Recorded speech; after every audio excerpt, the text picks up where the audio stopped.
Let me also welcome on board Gautam Mago, General Partner at A91 Partners, and talk about where his investment focus is. Gautam, hi, good morning. Good to have you on the show. Gautam, yours is a new investment firm. Help us understand a little bit background as to what are the companies that you've been investing in and what are the sectors that so far have emerged attractive to you. Yeah, thanks. So we are about a couple of years old. So far, we've made 10 investments across. We invest across 4 sectors, which is consumer, which includes products and services, technology, which includes internet companies and software companies, financial services, and healthcare. And we've made 10 investments across all of these sectors. Some of these investments include companies like Digit Insurance, Paperboard, Beverages, Sugar Cosmetics, Exertel, which is a software company, Public and InShorts, which are mobile social apps, and HostOrders. I don't need to go through all of them for you, but we invest across these 4 sectors, and we invest up to $40 million or 300 crores in the companies that we invest in.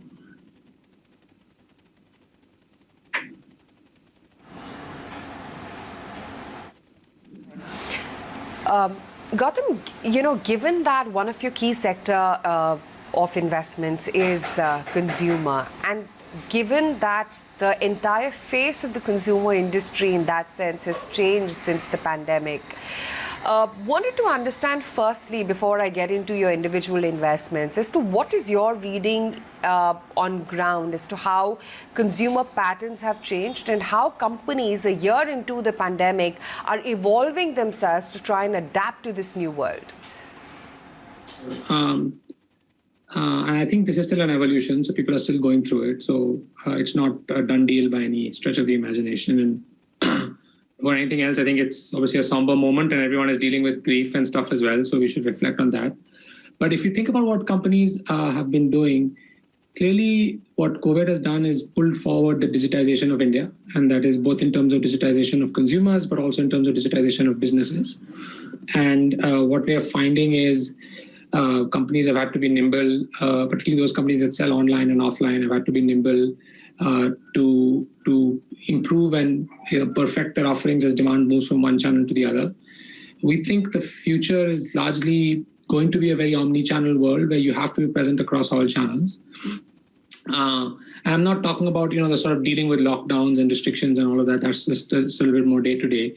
But structurally, I think figuring out how to be if you're a consumer products company today, it's imperative to be as strong online as you are offline. At least in our view, those are no longer separate worlds. And online itself is no longer just, hey, can I sell on Flipkart and Amazon? There's a whole host of ways in which you sell. You have to be good in Instagram. You have to have your own direct channel. You can use social channels, etc., etc. So across categories, and we have investments across food and beverages and personal care and electricals and other consumer-facing financial services, insurance, etc. We see this is a sort of big trend, and companies that do well in this will probably take the carry that benefit for the next 4 or 5 years.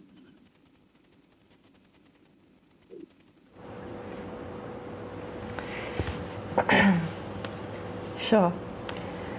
Gautam, good morning. Abha also joining in here. Share with us, Gautam, some of your learnings. You've had such a wide spectrum of investments and have actually been, in the market and across some of these different verticals for a while now, and had a chance to really closely see what's working in the Indian context.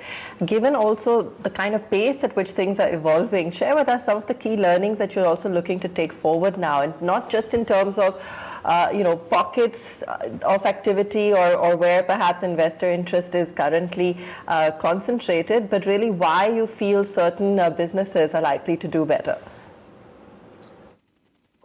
That's a complex question. Let me try to answer it as best as I can. So I think first reflection is, look, at least and I've been doing this for 14 years, investing in largely private emerging companies in India across a bunch of these sectors. We at least don't think there's ever been a better time to actually build companies in India. Obviously, in the last 14 years, we've grown from $800 per capita GDP to $2,000, but also you just have so much evolution and change in a short span of time. You have so many connected consumers. It's never been, I think the one message at least we take away, it's actually never been easier to get to 500 crores of scale in India. 5 years back, it would take a company a long time to build a 500 crore business. Today, that time frame can be as short as 2 to 3 years. And that is a very big shift versus 10 years back or even 5 years back. And it's not just true for one or two companies, it's true for a number of companies. I think so this is sort of the difference. And then I think what we also see is just the whole surge of entrepreneurship and startups in India, and the nature of people that are starting businesses, I think very different. I think go back 10 years, and if you look at most of where private equity and venture was investing in India was driven by conglomerates, sort of promoters that had multiple businesses, etc. Today, it's quite squarely driven by first generation founders, folks that have been professionals, and that shift is very profound. It's hard to overstate how profound that is from our worldview. I would say these are the two biggest changes. We still think, I think what has not changed in India, in our view, is that one is we are still a complex country. We still have the friction. We are still, we have the India 1, India 2, India 3 situation where you have 3 different sort of market types effectively in one. We have to solve for all of that.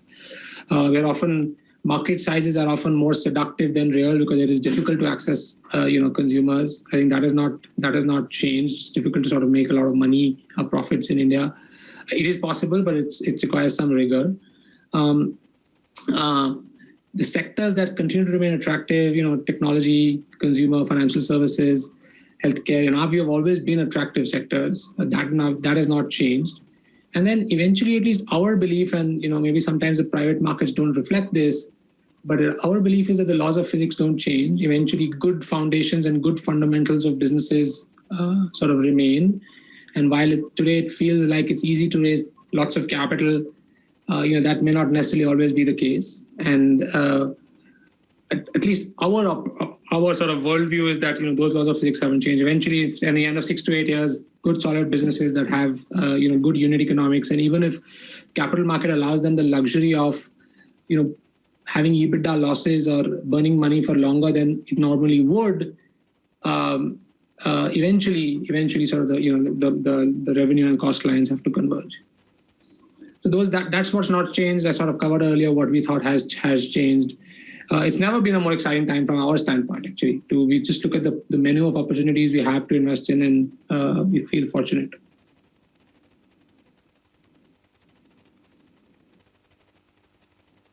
Amazing. There's also been so much dialogue, Gautam, on the spate of listings that are coming up, and the kind of interest or activity, the kind of profitability we're looking at, some, in fact, even globally, that have actually disappointed, and what could possibly be in store when it comes to the Indian markets and what's coming up. What's your take on this? How are you viewing some of these developments? Do you see it as a positive sign? Do you feel that there are pitfalls, given that there are still question marks around profitability going forward? How would you read into the current environment? So look, if you look back at the history of IPO markets, I'm sure you will find that 50% of IPOs work and sort of end up doing well, and 50% end up not doing well. So again, I'm not sure those rules are going to change. I think you will see, because of the large amount of venture capital and private equity dollars that have been invested over the last 6-7 years, you will see over the next 2 to 3 years a spate of IPOs. Zomato obviously filed its DRHP yesterday, and we'd expect some more internet companies to do so. We're hoping one of the companies in our portfolio potentially also does so. So some of this will happen over the next 24 months. I think I think it's a good thing that the Indian capital market is more accepting of companies who have strong foundations and strong unit economics, but that may not necessarily translate to EBITDA. If you look around the world, I think certainly capital has been much more accepting of businesses that are not necessarily making profits. It has been true in the US for many years now. It has also been true in China for many years. I think when you have businesses like that, the discerning between those that are eventually going to make profits and those that are not is a challenge for investors. It's quite important. I do think it's good for the capital market to be opened up to sort of this set of companies as well, because I think some of them will go on to be sort of very long enduring companies, and hopefully many investors can benefit from the value accretion in these companies. It's not a slam dunk, and it's not going to be easy to discern sort of where to buy and where not to buy and so on. But I think net it's actually a very, very good thing. I also think it's helpful to prevent. I mean, in the pressure for Indian companies to be able to list overseas, some of it comes from the fact that the Indian market historically has been closed to companies that don't have EBITDA profitability. I think as we see some of this change, that pressure should also abate a little bit.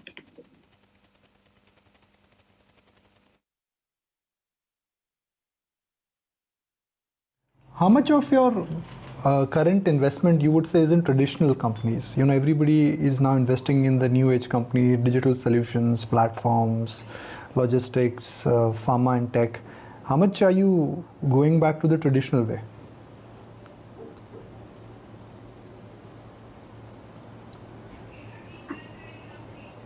If you can, sorry, I don't know if you heard my question. I was wondering what you define as traditional.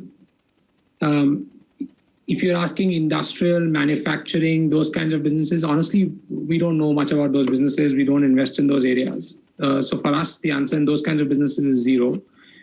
Not all our businesses are 100% online. Some of them are not. Some of them are consumer brands that largely sell offline. But I'd say 70-80% of our businesses will be leveraging technology in some way. It's an imperative today. I don't think you can do business without it, or you at least can't forge ahead without it. So to that extent, I don't think we're investing in companies that are not thinking that way.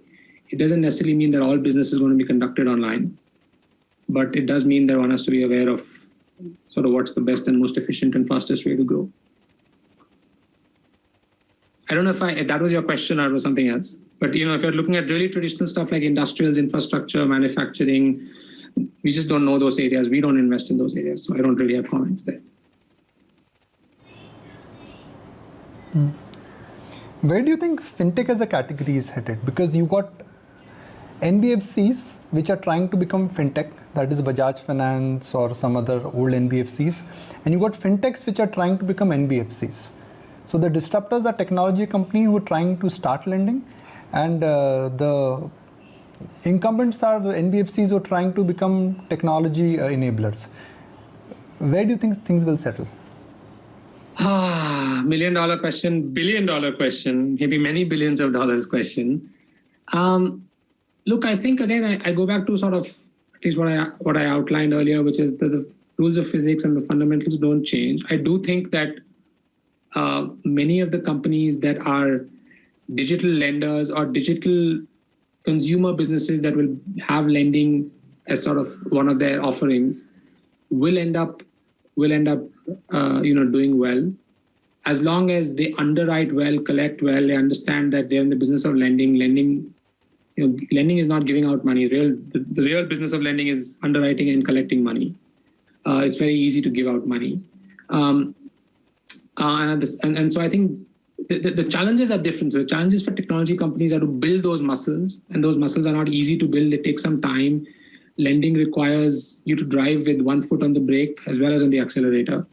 Whereas if you're a technology company, it's okay to take your foot off the brake a little bit and only focus on the accelerator. And then conversely, traditional NBFCs have to realize that it is genuinely digitize or die, because the consumer is really already moved. At least the top 300-400 million consumers have already moved, and they can't be operating in a world where you still have 48 hours of paper being pushed back and forth, et cetera, when competition is just instant and digital. So I don't think the answer is either or. I think NBFCs that do well and digitize will do well, and those that don't will not. And I think technology companies where lending is going to be a core feature, who understand So what it takes to build a good lending company, and that sometimes it requires to have a foot on the brake, they will also do well. And those that don't sort of mix and match these two well will not. And again, I don't think the answer will be either or.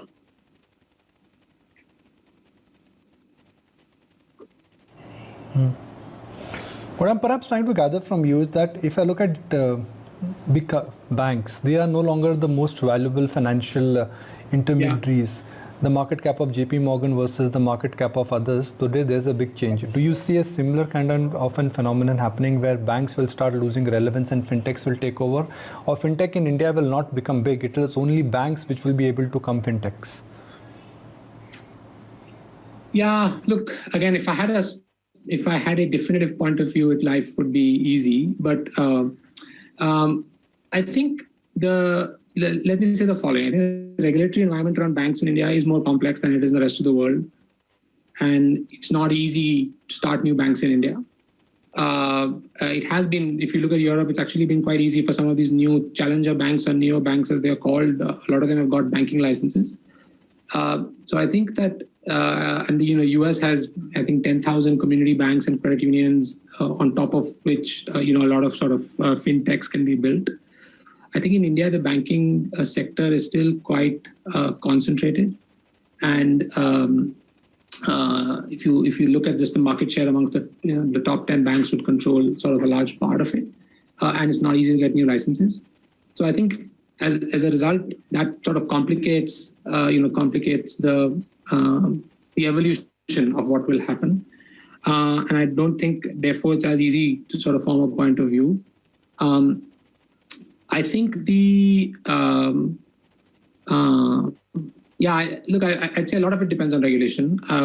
Again, I would sort of say India is a little bit of a meet in the middle country where if banks, I think what is clear is that banks have to really, really adopt and adapt quickly. I think still the consumer offerings in too many cases are not what they need to be and not what, today is being offered by the consumer experience of a non-banking sort of mobile product often is a lot better. And I don't think that gap is sustainable. And if the banks don't bridge it, then sort of, someone will rush in and fill that vacuum. Where will market cap lie is a more complicated question in India, just because of regulation. Sort of dodged your question, but I don't have a better answer. Specifically to your portfolio companies.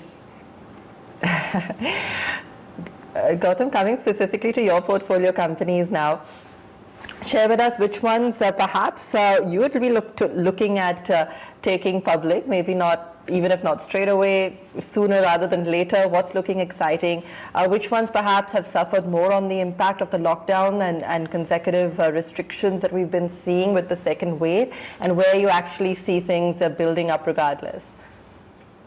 Yeah, thank you. Still a little bit premature to sort of talk about specific names. So we do expect or hope that some of the companies will be ready to go public in 24-ish months. We shall see. But we're sort of happy with how they're all progressing. I think on the impact of the second wave, we've obviously seen a slowdown in April. It's still too early to call, to be honest, what will happen. I think lots of companies, everyone had a rough Q1 last year, of course. But then I think most companies had figured out and actually come back in Q4 to growing quite healthily. This will be rough, this Q1 again. And again, it's not the right time to focus on business. We'll just focus on what's happening. But too early to tell, to be honest. I don't have a good point of view yet on how long this will last. And how companies will cope. I think the one good thing is everyone has figured out sort of remote ways of working, even for like physical delivery of products. I think we're now used to sort of dealing with a more restricted movement world. So we're hoping the impact in this sort of second wave from a movement of people and goods will be a little bit less than the impact from the first lockdown. That is still to be seen.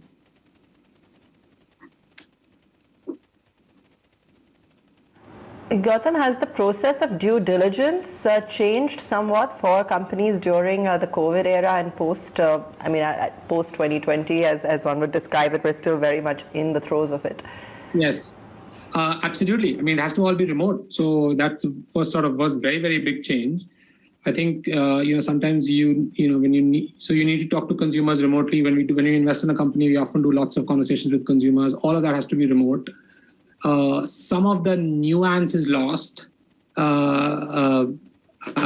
Sometimes you want to go and talk to people that are distributors or people that operate in the same market, and those kinds of things are lost. So I think due diligence is 80-90% as effective. I think we have figured out how to work on Zoom and sort of remotely, but we always adapt it. I don't think there's any better answer. I think the easy part is the financial legal stuff, the qualitative diligence that we do around just consumer demand and consumer feedback is probably a little bit harder to do.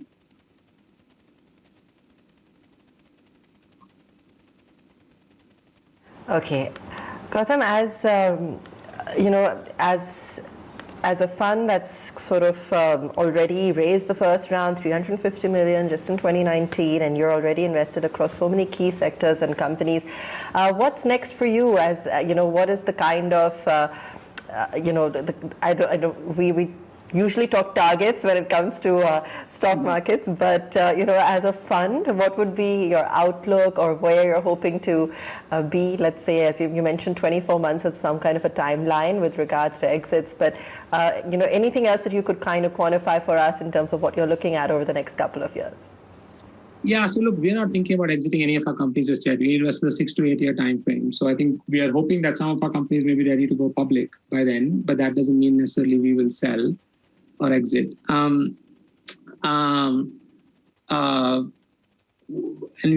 So look, still early days for us. The real focus is we just want portfolio companies to keep growing. So far, they've had, all things considered, reasonably good last 18, 24 months, including the last 12 months. We will continue to invest at same 4, 5, 6 companies a year and hopefully grow them. We're not operating with targets. At some point we will raise another fund, but that's sort of just nature of our business. It's sort of business as usual. I think as long as our companies keep growing and doing well, that's sort of the only thing that we really focus on.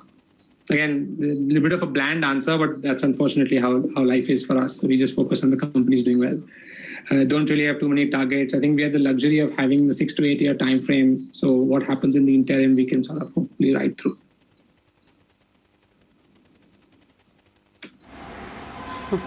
Fair point. Gautam, great to have you on the show and get in all that insight and how you're sussing out the investment environment right now.